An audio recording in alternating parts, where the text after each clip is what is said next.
1 o'clock, so we're going to get started. Thank you so much for joining us today for our May 2025 provider meeting. A lot of things to celebrate. I don't know how many of you guys are aware, but this year makes 25 years of service for the Early Learning Coalition here in Marion. In celebration of 25 years of VPK, DEL has provided this nice little beautiful template that I'm sharing with you guys in the handouts, and I hope everybody is taking advantage of those handouts and downloading them. In their handouts are also in our provider packet is the sneaker ball flyer. And because we'll be celebrating our providers, of course, with Provider Appreciation. And the link to sign up is on our website right here.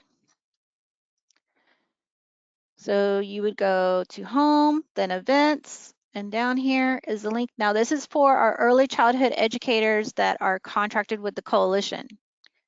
Okay. Oh, thank you, Miss Elizabeth. I've been corrected. 20 years of VPK. Hey, that's still a long time.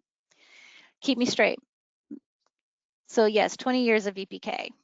And but here's the link, and you know you're in the right place when you click on the link and you see our bling bling shoes, and it says book, and it has June 6th, 5:30 to 9:30. Look at me pointing with my finger. You can't see me pointing my finger, but anyway, come eat, dance, and learn at the Sneaker Ball. Dress to impress, and get ready to hear Albert talk about unsung heroes. And I have it on good authority that he'll be dancing with us as well. So feel free to download that stuff. And I seem to have lost my sneaker ball. You know, sometimes you love these things and sometimes you don't. Oop, there's Albert. If you went to our early childhood conference, you might remember him.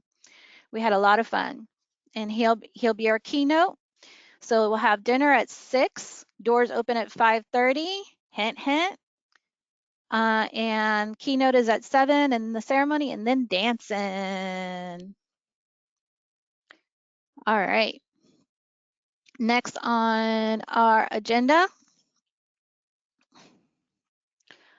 I am going to introduce Miss Indira from Teaching Strategies Gold. The tool that we use for child assessment is TS Gold. And for those providers who do child assessment, it adds a 5% bump to your school readiness reimbursement per a child. But there's work that goes into it. You have to do documentation, you have to do observation, and 75% of your site has to be reliable in the tool. And here to talk about that tool, TS Gold, is Miss Indira. And Miss Indira, if you would like to go ahead. Hi, good afternoon. Thank you for joining us, and thank you, Lily, for having me. Yeah, I'm happy to chat more. I'll tell you a little bit about assessment, and then if possible, Miss Lily will show a quick video. So I want to tell you that your center can benefit from assessment because it allows you as an educator or as a learning center to tailor instruction to meet your children's needs. It's going to allow you to monitor their progress and identify developmental needs to improve your center's effectiveness. It's also going to ease conversations with families because you will have reports and documents that back up your findings. It's not just something you came up with, but rather you have the documentation to prove what you're talking about with the families of your children. And then Gold will also offer activities to do with the children that support the objectives. So you are trying to have a child or children reach. And last but not least, we're going to support you with micro learning videos that model to teachers how to go about an activity.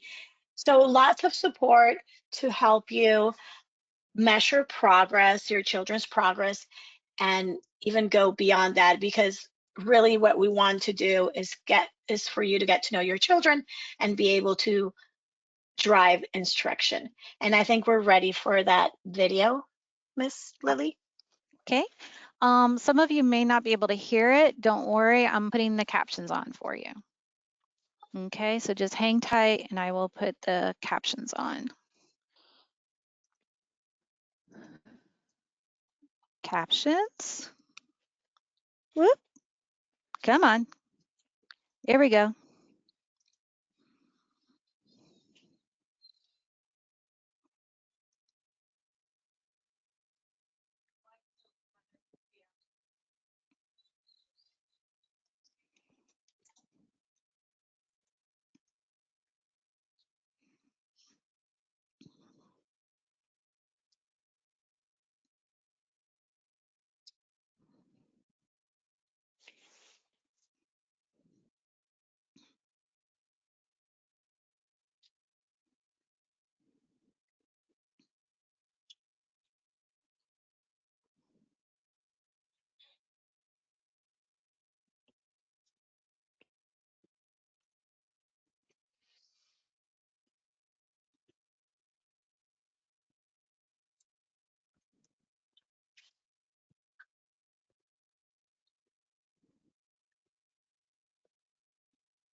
All right.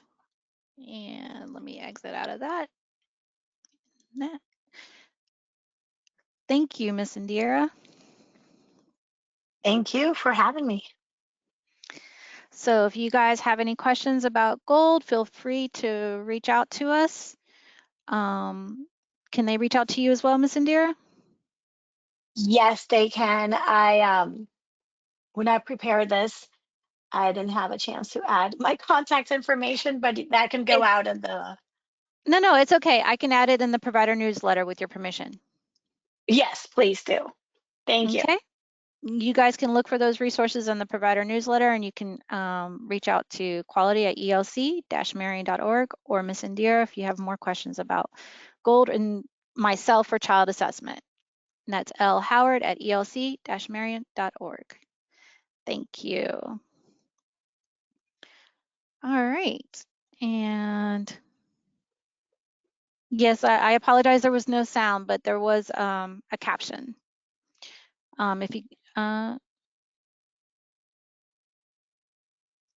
If you put them in Teams, yes, I can upload them. Okay. Okay, give me just one moment. And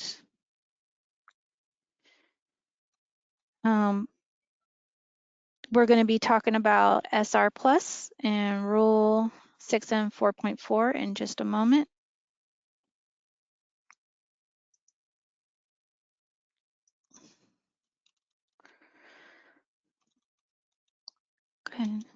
Okay, and let me, that is not SR, there we go, SR Plus. And I will be uploading some handouts related to SR Plus here shortly for you guys to download as well. Let me make sure that Miss Diola, it says, Miss Elizabeth, it says you are self-muted. Okay, here I am. Maybe, can you hear me? Yes, I can hear you. And Okay, if you want to send me those in Teams, I can upload them for you. I sure will. Let me see, let me get that multitasking here. Here we go. So we are going to talk, hi everybody, we're going to talk a little bit about SR Plus and the new updated rule that is impacting parent copays. What I will tell you is that we are looking at trying to, sorry, multitasking is hard for me. We are looking at trying to set up an individualized meeting to allow us to go ahead and update you further on guidance that we receive from the Division of Early Learning. So let me see if Lily got that attachment, because it will be a lot better if you can see what I'm saying to you as well. Can you see it now? I can see it on my side, but it's also, I have a copy right in front of me, so I'm not sure if everybody. Jana says she sees it. Okay. And I did It's on I the ELC realized that, letterhead. yep, it's on ELC letterhead. Yep. I realize that this document says that the rule that we're talking about is attached to this file. I don't have it attached to this particular file, so I want to make sure we get that uploaded for you too, or at least make it available. So let's get into it. And if you have any questions, please just put them in the chat and Lily will stop me because I can't see your questions coming in. So some of this, a lot of this is a big deal, and we wanted to make sure you knew about it as soon as it was finalized. Back in April, the State Board of Education actually approved Rule 6M-4.400, and it will go into effect on July 1st. This is a big change because it changes the way we function with regard to parent copays.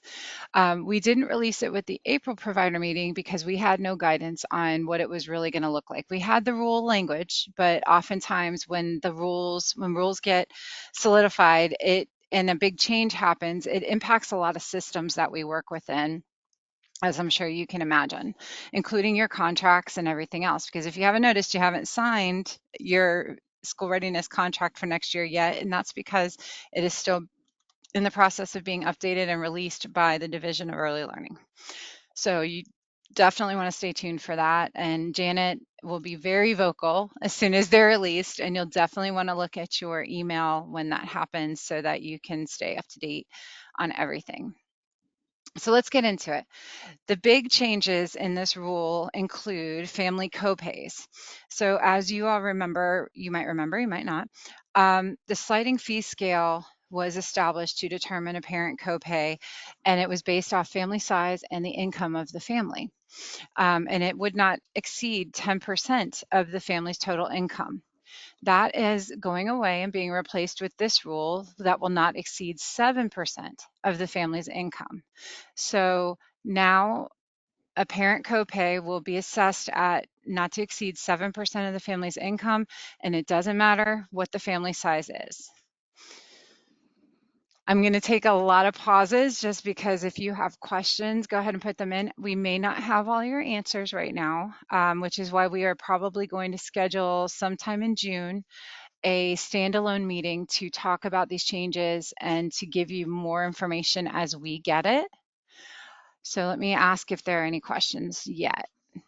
There are no questions at this time. Okay, thank you.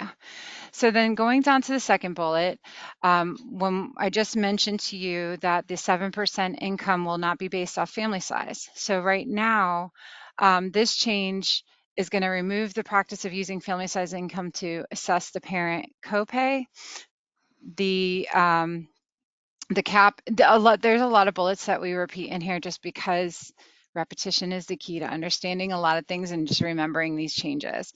So this rule will assess a copay based on one child. It will be based on the youngest child in the family. Okay, so the parent will receive their copay based on the 7% max. There will no longer be any sibling discounts. And the copay, what you're used to right now is that you receive your reimbursement based on attendance, except for holidays, right? You receive your reimbursement based on attendance. With the copay that has been assessed for each family, each child, has already been taken out of the reimbursement we pay you because you are collecting the copay on whatever time frame you collect it. So if you're collecting copays on a weekly basis, then you've already received the copay from the parent. The coalition is paying you the remainder of that reimbursement rate for that child. Let me pause there because that's a big thing. And we're going to talk more about the one child being assessed a copay in a second. Okay, Any we do have a questions? question. Go ahead. Do you know around when SR contracts will be ready? We do not. They have not been released yet. It will be before June 30th. So it will be, we will have something in place to carry you forward. So we just usually by now, Janet has already started the process of getting your new contracts established with you and you all signing them. And then we send them over to our CEO, Carrie Theald, to sign and electronically. And then it follows this whole process so that everything is good. But right now we don't have anything, but soon. It'll be soon. It has to be. Mm-hmm. And that's it for now.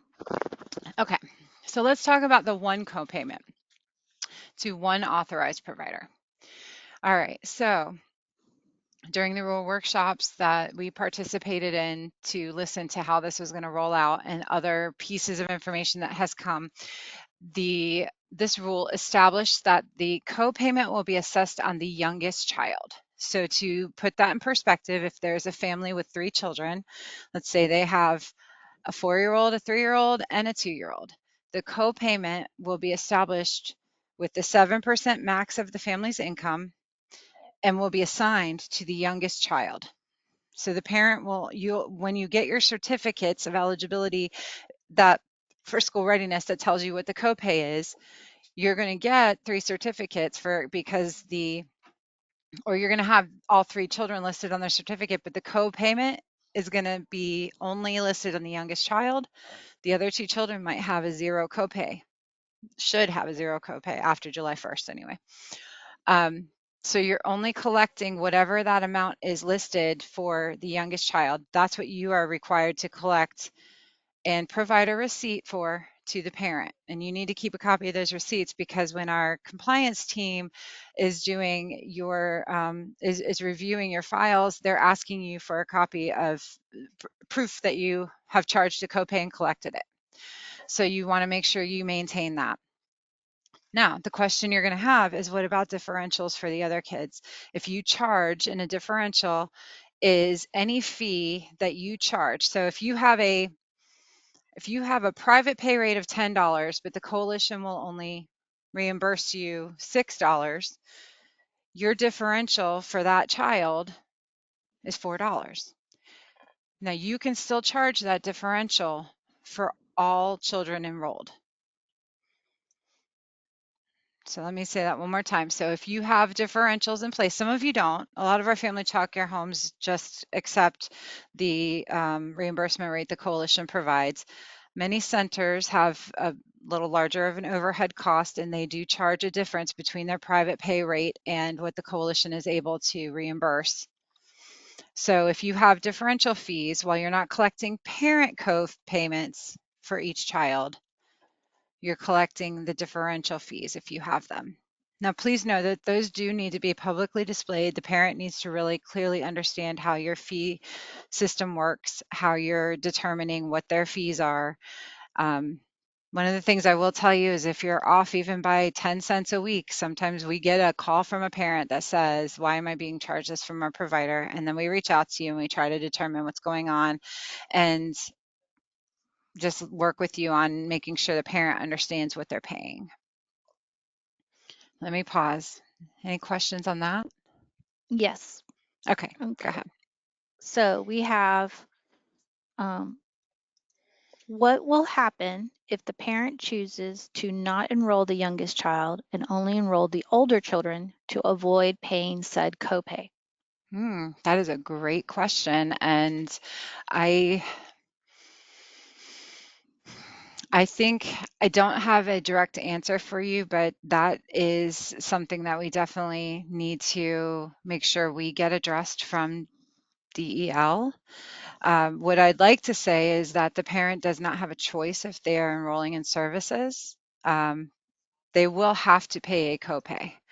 So even if that child is not in attendance, there will be something that addresses that, but we will make sure to get the answer directly from DEL on what their recommendation is to handle that. That's a great question. Thank you. Okay. And that's what we got. That's it. Okay. So if you have more questions as they come up, we are going to do a standalone meeting probably sometime in June. It will be online. So it'll either be through GoToMeeting, like this platform that we're on right now, or it'll be a Teams meeting. I'm not 100% sure yet, but we really want to gather that guidance from DEL to make sure that we are giving you the accurate information. And this will require you to plan a little differently with your budgeting. So your reimbursements will be a little different from the coalition in the end. So your reimbursements may change slightly because of this rule change, and you not collecting co-pays for each child. So those are things that you need to think about as you're looking at, your monthly budgets and your business plans and how you function currently, and start creating or thinking about what this might look like for you. Do you Let need me me to move scroll on. down? I'm going to go down to important reminders. Okay, so I'm still in the right place. Okay. Yes. So just some important reminders, which I already kind of touched on. Providers have to collect parent copays for the school readiness program. You have to give parents written notice of when the copays are due. So if if payments are due every Monday prior to service, then you need to make sure that you're noticing that to parents. Put it up on your board, make sure that they understand, put it on wherever they sign in and out. These are not new things either. These are things that you've probably already been doing for a long time, but we know parents need a lot of reminders. So please keep reminding them. Providers do need to give a receipt for each co-payment made, and you have to keep records of the co-payments you receive, because that falls in requirement with your contract that you have to collect those co-pays, and we have to be able to prove when you're being monitored. And we have to be able to show DEL that we are in compliance, that we're all in compliance. The coalition is in compliance with ensuring our contracted providers are collecting copays. And as a result, we have to ask you to keep track of that and to show us that when we're monitoring you. So just keep those things in mind. DEL is creating additional materials and guidance to help coalitions and providers with these new rule changes. I wanted to attach the rule to the back of this document, and I didn't get that done, but I can make sure that it goes into the follow-up materials. You can also Google it. You can just type in the old Goog machine, Rule 6M 4.400, and it will take you to it. Or I definitely highly recommend you get very familiar with the Florida Administrative Code website, which is the https://flrules.org. Once you go there, you can type in a rule number. You can even sign up for alerts so that when the rule hearings come out, you can be a part of that. That is where you get to provide, when rule hearings come up, you get to provide your input based on how a rule or a statute has been proposed to be updated.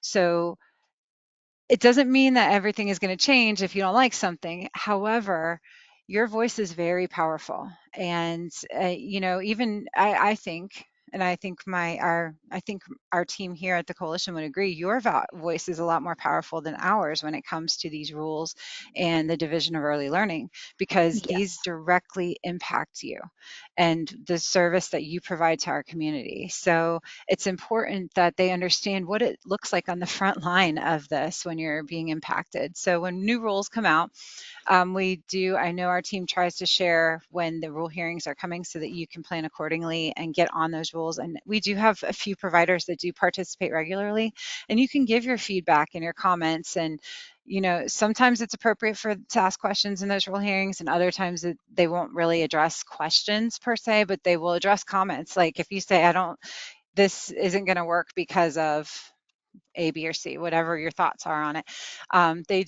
It goes on public record. They do have to be considered when finalizing that rule. So what's to expect next? There is a new sliding fee scale based on that 7% family income that will be released. It will be released throughout the state of Florida. So that's the other thing to think about with this. If you are a provider that serves in multiple counties, and we have several of you that amazingly are able to serve, you might serve the Nature Coast counties, you might serve Alachua, you might serve Lake, you might serve, I don't know, whoever else, but you have families all over that are coming to you for childcare. This will impact everybody across the board. So just be looking for any information from your other coalitions that you might contract with. They will also be, if they haven't already, be already sharing this stuff. Once that new once the new sliding fee scale is released, you will receive a copy of it. We will provide that, and then any support materials or guidance we get from DEL that is appropriate to share, we will make that available to you. We'll also put them on our website. So please stay tuned, watch your email, and as we know more, we will definitely make sure you know more. Let Okay. me pause and see if there's any questions. We do have 2 questions. Go ahead. How will that look if siblings go to different schools? That's a good question. Okay. So, and that is actually listed in the top there. Let's see. It's under the family will make one. It's under the third bullet. So it's the very last bullet mark there. I'm sorry, I didn't cover that. If a child is enrolled with more than one provider, or the family has a child enrolled in the school readiness program, has more than one child enrolled, the family will make one copay to an authorized provider. So this is one of those things that we are awaiting guidance on. Typically, well, I don't even want to speculate what I think the answer might be on that. But if you are the main provider, you will probably be the one assigned the copayment, and we'll have to collect that. So the other provider that the families go to, basically there won't be any copayment that the family makes, but the other provider, will also be nothing deducted from your school readiness payment because no copay will be collected, if that makes sense. Okay, and the example So they gave was, we have the young sibling at our school and the mhm, older one goes to a different preschool down the road due to mhm. them not taking 1-year-olds. That's the Right. example. I got you. That's a great example. So I think that's what would happen. So basically, your site that takes the youngest sibling would have the copay and the parent would pay you. And then your reimbursement would be deducted that copayment at the end of the month. The other provider wouldn't collect any funding from them, and there would be no deduction from their reimbursement at the end of the month. So because they're not collecting any copay. Okay, Was there a second question or was that it? that's our new certificate's going to be issued. Hold on, I'm having trouble reading this. Okay, sorry. Our new certificate's going to be issued for all children as of when this goes into effect. So you'll receive, as the families redetermine their services, you'll see the new certificates come out, and you're going to see a lot more. And it's somewhere in here. My work wife Latricia wrote this out for me, and I just kind of tweaked it a little bit to make it to where we could send it to you. She did include in there talk about certificates. You're going to see what you're going to see as this rolls out, and people, it's when the redetermination date comes, that's when you're going to see the new certificates come. So it's not just going to take effect July 1st. At least that's how we see it right now.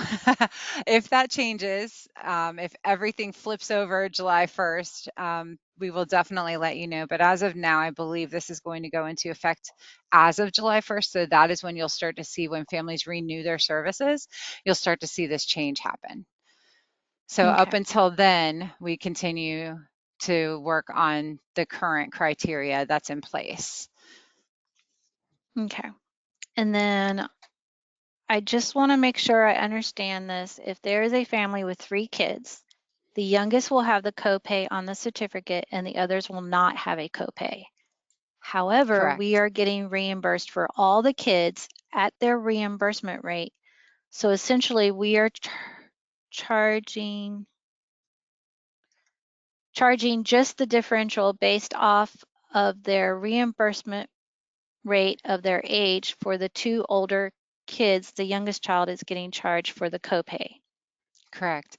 So this is where, if you don't already use some sort of And differential, software, sorry. it's okay. I didn't see that last Yes, one. that's correct.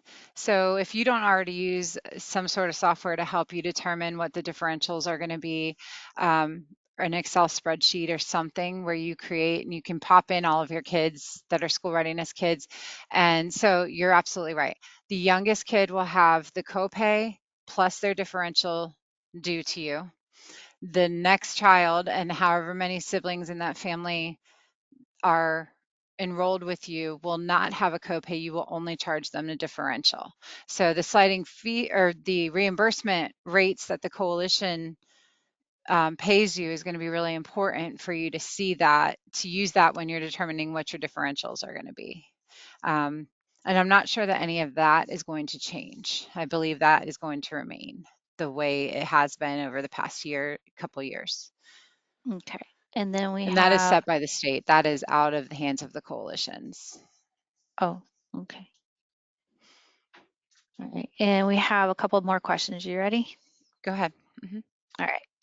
So we don't change their copay until each family does a redetermination. Is that correct? As of today, that is correct. If we get additional guidance that says everybody's switching as of July 1st, we will definitely share that with you. But as of today, you continue on the certificate you have until you get a new certificate that renews their service. Okay. And the last question is, can facilities that charge the differential still terminate due to non-payment? And I lied, there's one more question after this, sorry. It just popped That's up. okay. Okay, so can you read that question one more time? Yes. Can facilities that charge the differential still terminate due to non-payment? So I'm going to refer you back to your parent handbook for that. If that is you should have a process for termination and what would the steps to being terminated look like for a family, and that should be outlined. That should be signed off on by every family that's enrolled. And that's for any family. That doesn't matter if they're school readiness or not. If you don't have a parent handbook, please let us help you make one. But there are also some wonderful, a lot of our providers have wonderful parent handbooks that really do go into detail about how and when they will terminate a family. Yes, you can. What you cannot do is hold them. You can only hold their zero balance form. Keep in mind that rule hasn't changed. So you can only hold their zero balance form for 30 days of parent co-pays that haven't been paid. So differentials don't count in that.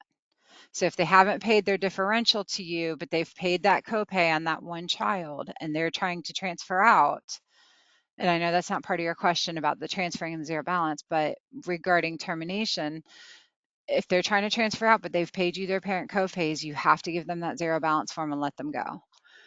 You can pursue them in civil court to obtain any fees that they didn't pay back to you. That is a matter between you and the family. But can you terminate them due to non-payment? Yes, you can. It needs to be very clear in your handbook. Okay, and the last question I have, oh, and they said thank you. You're welcome. The last question I have here is, so what if I give them a deal with differential fee? Is that going to be a problem with ELC? We don't get involved in your differential fees. And when a family calls and asks, why are they charging me this or that, we have to tell them there may be a differential fee. And actually, it's under the third bullet there, but then it's third additional bullet down, the coalition will continue to notify parents that additional fees charged by the provider may apply. This is the differential fees. We do our best to let families know if we see them and communicate with them that there may be a differential fee that they are responsible for when they enroll with you. Unfortunately, when everything has gone to a virtual method of enrollment, so everything's done online, we don't get to see the families like we used to and give them that heads up that, to expect a potential differential between what we're telling them the copay is and what they're going to be expected to pay when they get to you. We used to be able to give that public service announcement, if you will, to the families, but now it's not as easy for us to share that message. But if they call us, we definitely tell them you need to work it out with your provider and find out.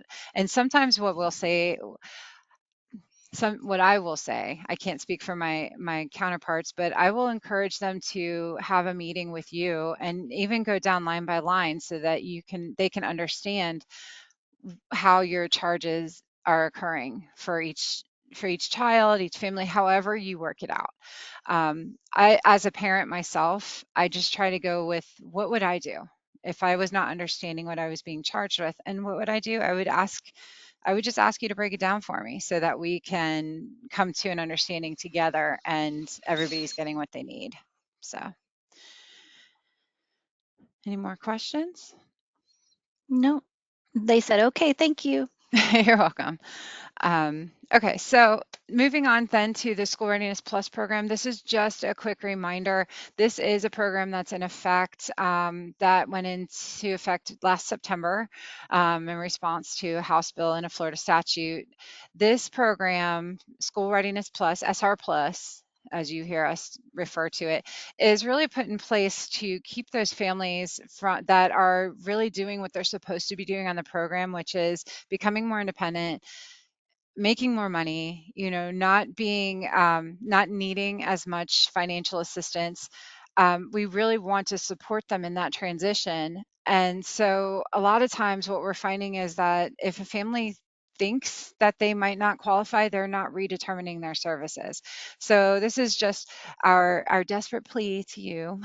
Please help us in getting those families to go ahead and redetermine their services, even if they think they make too much.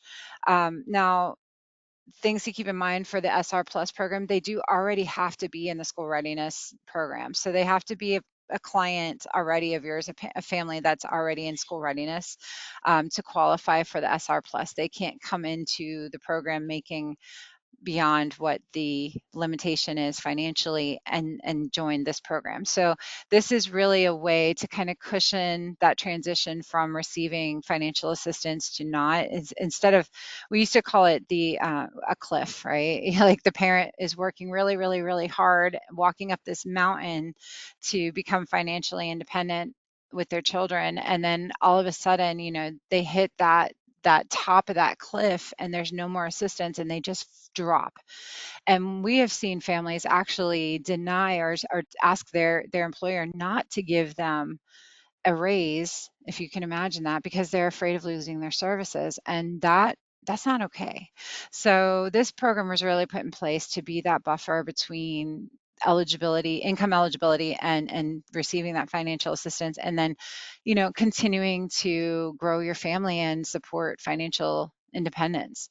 So the family does still have to meet the purpose of care, so they do still have to remain employed a specific amount of time in order to be eligible, or in school, and they do have to continue to pay their portion of their childcare costs, which is that copay and then whatever differential if you charge one. So if you can just help us remind parents to go ahead and redetermine their services.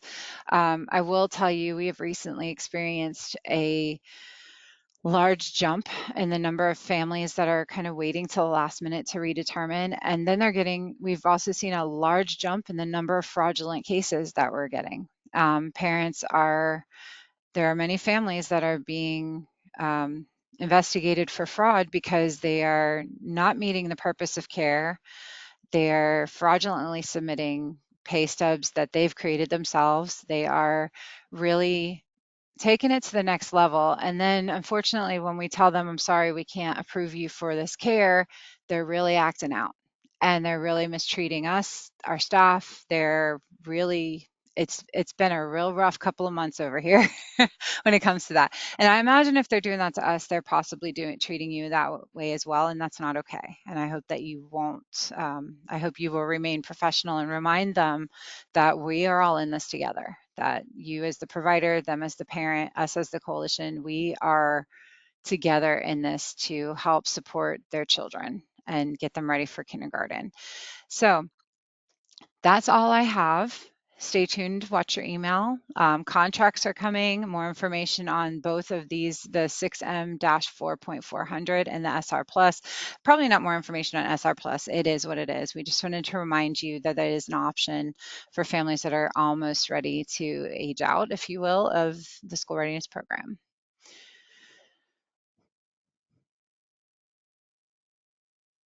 Any questions for me? Oop, apparently I was muted. There is a comment here. Just wanted to let you know that the one family I have so far has been approved for SR Plus, only have coverage for full days and not for VPK days, as their copay amount was higher than the daily VPK reimbursement rate. I can't help but think that needs clarification. I would love if you would reach out to myself or Latricia Sims, L. Sims at elc-marion.org. If you send me something, I will probably pull her in anyway, because that is her area of expertise. And anyone that knows me knows I believe in putting aces in their places, and Latricia definitely can help me dig down to clarify anything with that. If you do have a question, it almost sounded like you were just trying to share, but I also feel like there is more that we might need Yeah, to look into with that. I put Trisha's email in her Thank response. you. You can send it to me too, and but I'm definitely going to pull her in. Yep. All right, and that is it for questions. All right. Those Thank of you, you. I'm I'm sorry it took so recognizing long. that, huh? I said I'm sorry that it took so long. Thank you for indulging me. Oh, absolutely. Absolutely. What am I going to do? Say no? I can't say no. Um, so for those of you in respect for your time, if you have to leave at 2 o'clock, we understand. We still have a lot of information to go through. It is very important information. Keep in mind this call is recorded and will be made available on our YouTube channel through our website. So if you have to go, I totally understand, but feel free to stay, and apologize if it runs a little over. With that being said, I am going to bring up Miss Janet's notes. And Miss Janet, you should be unmuted. I have you muted. How dare I? There you go. Okay, there we go. Hi, everybody. Um, so we have a lot to talk about today for VPK and for SR. So we're going to get started with VPK updates. As always, we discuss the progress monitoring. We know that progress monitoring 3 is going on right now. Many providers have already ended because the program has ended for VPK for you. So your PM3 should have been completed. That looks, I'm sorry, guys, my notes do not look right. Yeah, I'm trying to see if I can find a better version. I'm sorry. Yeah. Okay. So I'll continue. We're gonna fix that. Um, but PM3 should be done for many of you. Some providers ended in April. Some providers ended in March. Other providers are ending now in May. So I just ask and encourage you guys to make sure that all VPK students have been tested, are tested. Any students that did not complete the test, meaning that they did not participate, they should fall under that non-participation status for whatever category that is in. If they're ELA a student, then of course they will not be able to take the test because the test is not in Spanish. Okay, so moving on for PM3, we've asked that all providers update and send their STAR test activity report to BlueJeans. Please upload it in BlueJeans. You can put it in additional documentation in the BlueJeans site. We need that just to show that you guys are taking accountability for your program, and it's going to help you to see which students have been tested, which students have not been tested, and what you have to do to work with the families to make sure that the child is in attendance and the test is completed on the kids. Now, are there any questions for PM3? No questions at this time. Okay, so my last, Am I on the right spot? you are. Oh, that looks so much prettier. Thank you. Okay, so my last thing for PM3 is if you have any students that are no longer enrolled in your VPK program, before that program ends, please make sure you reach out to the Family Services Department, contact Michelle Urban, that's your VPK manager, and let her know that that child needs to be unenrolled from your program, okay? Because the kids that are not unenrolled, they're still going to show up on the roster for Renaissance. And we do not want you to receive a non-compliance. Moving on, summer VPK progress monitoring schedule. We know that PM1 has to be done and PM3 has to be done. For summer only, PM2 does not have to be completed for students. PM1 is the first 10 instructional days of the VPK class. PM3 is the last 10 instructional days. So please make sure that if you're offering summer VPK, you know that you only have 10 days for the first PM period, and then 10 days for that last. Ensure that all students are tested. Any questions there?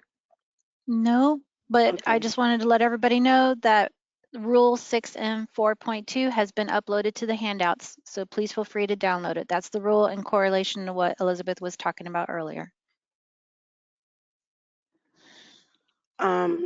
So Thank now you. we're at right here. Yep. Okay. Okay. So 24-25 VPK program year Renaissance record maintenance. It is important that you make sure, you as the VPK providers, make sure that you are downloading and keeping a copy of the following records listed here. These reports can be downloaded. After June 30th, they will no longer be available at all. They will no longer be available. If you're monitored by our compliance team and they ask for any of this VPK documentation for progress monitoring and you don't have it, that could possibly lead to a non-compliance. So we want to make you aware. These reports here that are listed: STAR Parent, STAR Test Activity, STAR Summary Report, STAR Screening Report, and STAR Annual Progress Report. These reports are suggested reports by DEL that providers need to download. Any questions there? No, ma'am. Okay, and make sure you download these reports for every PM window, 1, 2, and 3, okay? It's a best practice to label the reports out of the based on the fiscal year. So it would be STAR Parent Reports 24-25 Progress Monitoring 1, or however you want to do it. Okay, now moving on to New Worlds Reading. New Worlds Reading is still in effect. New Worlds Reading is a state program that mails free books and resources to eligible VPK students. These are our VPK students that have fallen below the benchmarks. These are the students that are in the intervention or urgent intervention status. We want you to continue to reach out to these parents and let them know about the New Worlds Reading program and have them sign up. A best practice is to have the parents sign up for New Worlds Reading off the bat.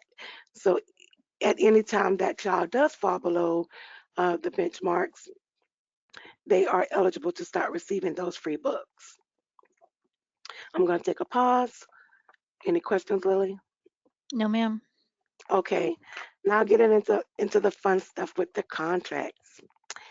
Rejected and incomplete 25-26 VPK apps. The VPK apps are due June 9th. We're asking that you have your apps completed and submitted correctly with all documentations correct by June 9th. The provider relations staff will be giving VPK providers personal due dates as they are working on your VPK app with you, okay? So this means that you have to make sure that your attendance policy is correct, that your closure calendar on your provider portal is adding up with your closure calendar on your VPK app. And that means that you cannot be closed for your program for your closure calendar, but be open on your VPK calendar. The closure calendar lets us know that the entire school or center is closed for the day. However, you can be open for school readiness, but closed for VPK on your VPK calendar. So we'll be paying very close attention to the calendars for both SR and VPK. Director and lead teacher credentials. It is important that the lead teacher credentials are up to date, as well as the director's credential. Remember, the directors have to have that VPK endorsement. We're going to be paying very close attention. Any expired credentials, we will have to reject the VPK apps. We will request that you upload the credentials to your VPK app. So, and this right here is part of Mary's tips.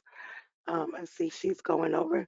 And Miss Mary wanted me to share with you guys, when you go on to your provider portal now, since it has been updated, you will see on the site that's highlighted where it says Common Tasks, Manage Sites. And you see that now it's very more user friendly. We can see the VPK application, manage VPK instructors, calendars, and classes. And then you can manage your SR contracts and the contract amendments. So it's more user friendly. Also, where you see that it says profile, you're going to go to your profile to upload documents, contractual documents, meaning liability insurance, workers' comp, DCF license, religious exempt. Where it says documents with the red arrow, that's for the document management library. What goes there is your direct deposit form. What goes there is the VPK test administrator certificate and agreements and your direct deposit form and that voided check. Thank you, Lily. You can go back to my notes. Oops, Okay. wrong notes. Yeah. Let me try that again. There we go. I don't know what happened there, but you gotta laugh at it. Okay. So now that we have that out the way, VPK Fast Administrative Training courses, they became available May 1st, which we are so happy about that. So that all your teachers can start working on getting this training and also getting the agreements signed and uploaded now. And we reached out to DEL and asked, when is this training going to be available? We were happy that it came out May 1st. So make sure that the teachers or any VPK staff that's going to administer the progress monitoring test to the students have this training and the 2 agreements signed. For each teacher, the certificate and the agreements have to be together and uploaded for each individual teacher. Okay? So with that being said, Renaissance and DEL has provided guidance on the new Educator Academy. Providers can create an account for Educators Academy by following the steps in the document. So, Lily, you're on the wrong document. Oh, Jiminy Cricket. Yeah.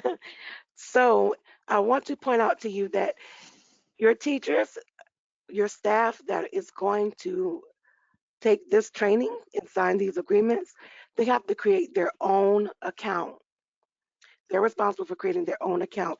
If you would like to assist them, you want to work with them, and they want to share their password with you, that is completely up to you and the teachers. But they have to create this account and they have to log in and they have to take these courses. Okay. Now, with that being said, the last day for Renaissance U, of course, we know the last day for that was May 1st. Now, the last day that you can pull a certificate or the agreements that you have completed for 24-25 will be June 30th. So you can't go into Renaissance U and take any courses, it's not available. However, you can go in there and you can pull the existing certificate and agreements that have already been completed. June 30th comes along, those transcripts will no longer be available to you. Any questions? No, and I just want to remind everybody that Rule 6M 4.4 is available to be downloaded in the handouts. Thank you, Ms. Latricia Sims and Elizabeth Diola. Thank you, Lily. Okay, so also we just want to point out to accommodate learners who VPK FAST administrative training for the 24-25 program year expires before the new course becomes available. What DEL has decided to do, they're going to extend that date until June 30th. So let's say that your teachers took the course for the 24-25 year, May 1st, 2024. Well, May 1st is come and gone, that has expired. We have made we have made DEL aware that the certificate is showing that it's expired. What are we going to do to support our providers and make sure they maintain compliance? They have decided to extend that training certificate. June 30th comes along, that's the end of the fiscal year. So that means that that training certificate has expired. So you want to be sure that all teachers, all VPK staff take the most updated training now. Now for the summer 2025 VPK providers, you can still administer the test if you do not have an expired test administrator certificate and agreements. However, if you know that your agreements and your certificate is going to expire, again, I repeat, best practice, make sure you have that, take it, and have it uploaded to the document management library, okay? And those courses can be found under Educator Academy, okay? And I know that was a whole lot. I'm going to take a pause here, and Lily is going to show a handout that we have created. This guidance is from DEL, and there are links for you guys to use, and they will give you guidance on how to access Renaissance Educators Academy. Okay. Okay. And this is also in our in the packet that was in the Mhm. handouts, guys. Yeah. Any questions, Lily? No questions. Okay. If we receive more guidance from DEL, we will be sure to make sure that guidance is updated into the provider newsletter, okay? All right, now let's move on to school readiness. The first thing I want to say before I jump into this rule is that I'm aware that providers are waiting on the contract. I'm waiting on the contract too. We just want to make sure that we have the most updated guidance when it pertains to the school readiness contract. For VPK, I cannot initiate your contract until the app is certified. However, for school readiness, the updated rule for 6M 4.500 that has become available. And so for the purpose of time, I'm only going to go over the staff training and the reimbursable days, the holiday schedule, and also I'm going to go over the quality performance incentive, okay, which is your class. So reimbursement for quality performance incentives beginning July 1st, 2025, an eligible child care provider that receives a program assessment composite score of 5, you guys will qualify for a differential, okay? So what this means is that our providers that receive a 4 to a 4.99, you no longer are eligible for a differential, so you won't get an increase. Our providers that receive a program assessment composite score of 5 to 5.99, you guys will receive a 7% differential. Our providers that receive a score of 6 to 7 will receive a 10% differential, and that will be in your contract beginning July 1st. So that's for the 25-26 contract. Do I have any questions before I move on to the holiday schedule? There are no questions, but out of respect, I just want to say those who have to leave, because it is a little 4 minutes after 2 o'clock. I appreciate your time. The rest of this meeting will be recorded and available on YouTube. For those of you who stay, thank you so much for staying. We have a lot to still go over. Go ahead, Ms. Stanek. Thank you, Lily. I appreciate that. So 25-26 holiday schedule. So there's been some changes to reimbursable days. ELC of Marion County, we only allow 10 reimbursable days for your holiday schedule. However, beginning July 1st, 2025, providers will have 11 reimbursable days on their holiday schedule. A provider must select at least one day for staff training. The coalition must approve all staff training days. So this means that in your contract in Exhibit 6, that's your holiday schedule, you're going to have to list staff training day for your staff training. If you decide you do not want to have a staff training day, that is fine. You'll only receive the 10 holidays, okay? However, if you do, make sure that you list that as staff training day, okay? Okay. And Lily, do you want to jump in and talk on that, or do you want to pick that back up No, later on? I definitely want to jump in, and I'm going to refer to E. I may need clarification because I'm going to refer to the I'm going to refer to the questions because it's in the packet. I created a packet just for Rule 6M 4.5 information packet. And in here, it has the comparison chart, which lets us know that from DEL, which lets us know that holidays and staff training days, that one of the holidays could be for the teacher staff training. When you go to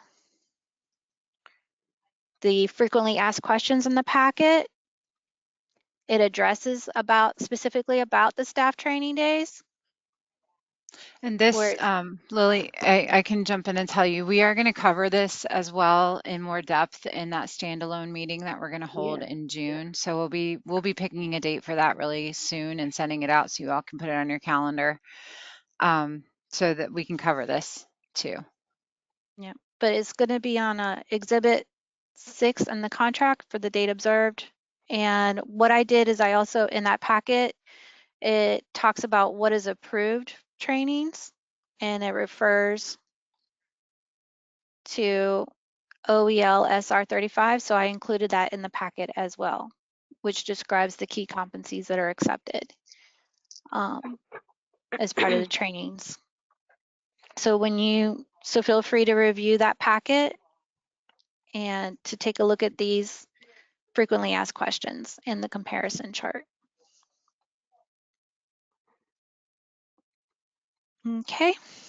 okay. Are there any questions before I move on? I'm almost done, guys. I promise. What if we do it on a Saturday? Is one of the questions. We're gonna get more guidance on that. Guidance on that, yeah. I can tell you if it's not during your regularly scheduled business hours that you're licensed to be open for, you wouldn't put that on your holiday schedule. You wouldn't put that in there. Oh, But we will get more guidance and we'll make sure we yeah. have the right answer for you. And Okay. I apologize. I thought that question was for the updates on the rules for the providers.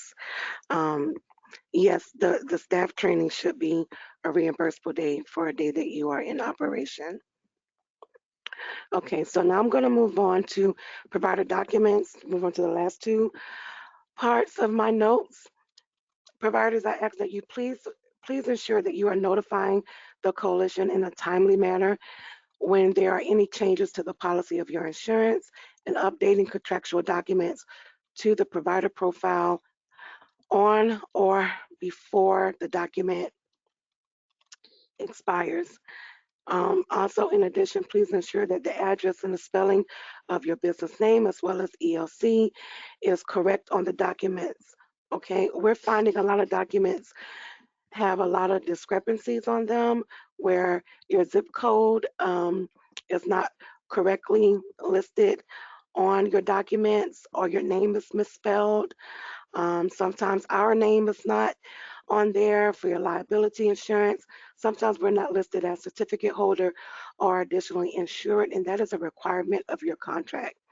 So we're just going to be following up with you to encourage you to make sure that you review your documents and get after your insurance companies and DCF to make sure that these documents are correct. Okay. Last thing I'm going to talk about, and then I'll turn it over to our other staff. My Florida Schools So the Florida Department of Education has created an online portal for parents to find providers in their area. So the providers that you guys can highlight your unique program and empower parents to find the best educational options for their children. Lily, I'm not sure if you can go to the provider, to the My Florida Schools portal, but I do want to stress that this is not your provider portal. This is not your DEL provider portal. This is something completely different. So you can update your information in the My Florida Schools portal. And if you go to the My Florida Schools, um, if you go onto that website, they have great links for early learning providers. There's a My Florida Schools portal. There's also a provider FAQ, which we'll put into the provider newsletter.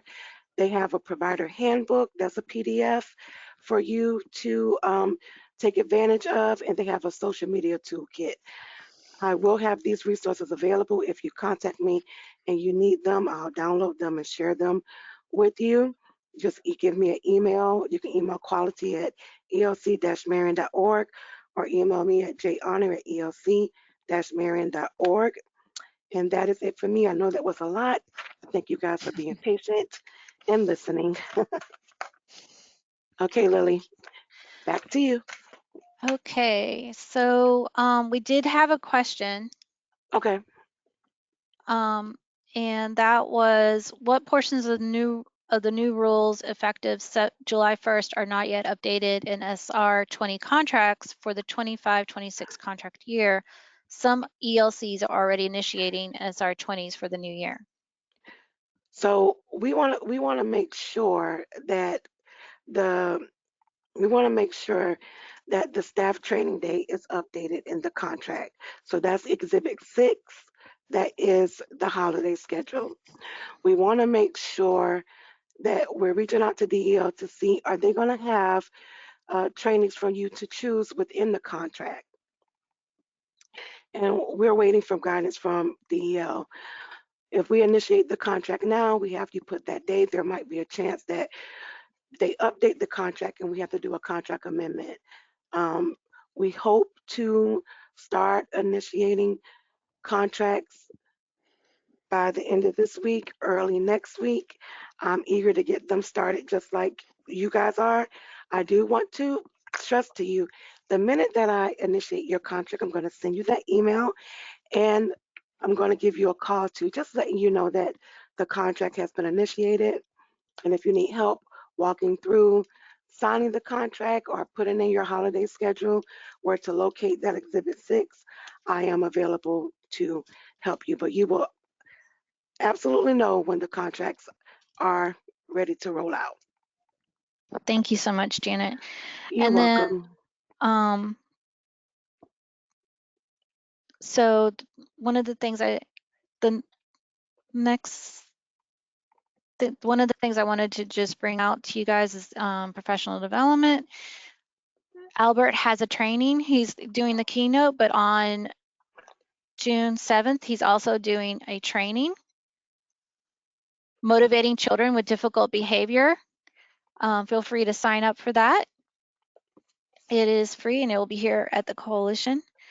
And with that being said, let me see if I can find Miss Melissa Masonette and make sure she's unmuted. There you are, Miss Melissa. You are unmuted. It says you're self-muted. Now, can you hear me? Yes, ma'am. Good afternoon, everybody. I'm just going to be short because I know, we are past the time. And I just wanted to congratulate all the providers. We complete all the VPK class assessments already, and all the schools did amazing. I just want everybody to, keep in the good work that you guys are doing. Now, during the summer is the time to reach out if you want to improve in any areas because there's always room for improvement.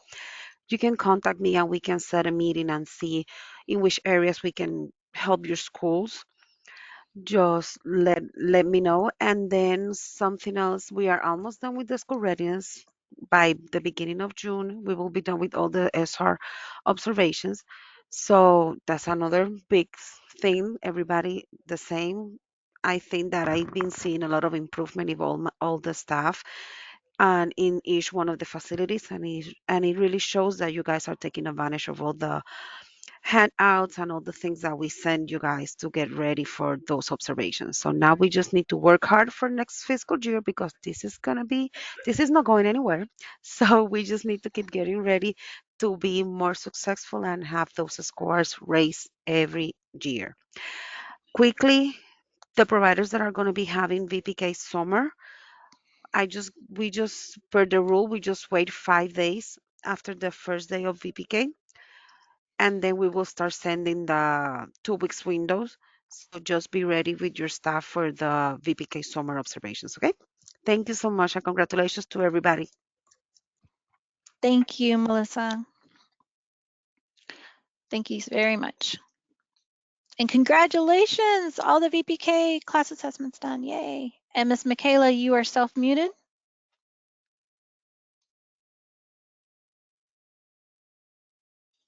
Okay, can you hear me? Yes, ma'am, I can hear you. Okay. Hello, good afternoon, everyone.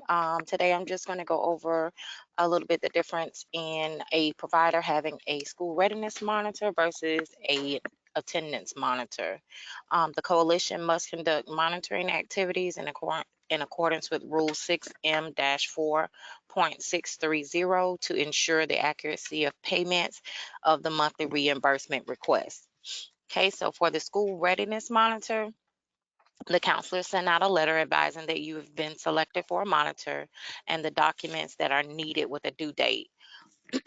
On the school readiness contract monitoring tool, it asks, does the provider maintain records of the sampled children, including sign-in and sign-out documentation, enrollment and attendance certification, documentation to support excused absences, and proof of payments for children funded by the school readiness program per contract.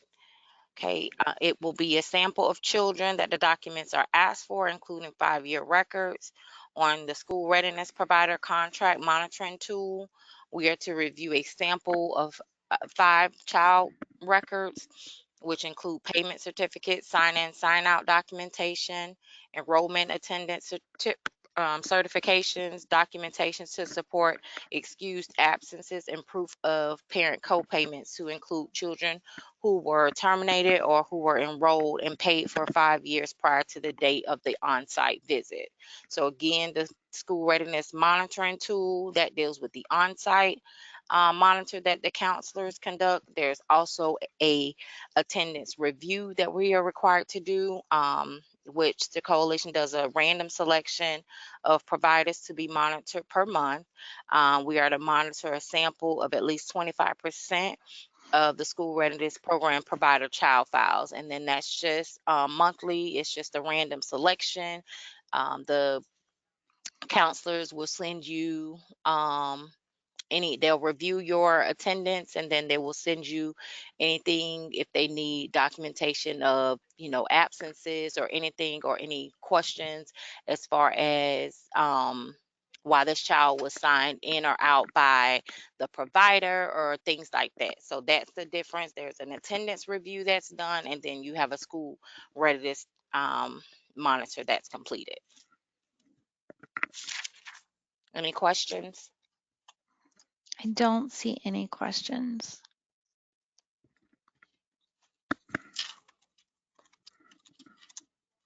Oh, looks like you're good. Okay, all right, thank you. All right, thank you everyone for your patience, and for those of you who stuck with us to the end, thank you so much for your time. Greatly appreciate it. Again, please don't forget to check out our website and sign up for provider appreciation through our events page right here for contracted providers. And also to for your teachers that maybe are trying to work with students that have difficult behaviors and trying to get them motivated, we've got a perfect opportunity on June 7th from 10 to noon with Albert A perfect training right here. All right, thank you everyone and have a wonderful day. Thank you, everybody. Bye.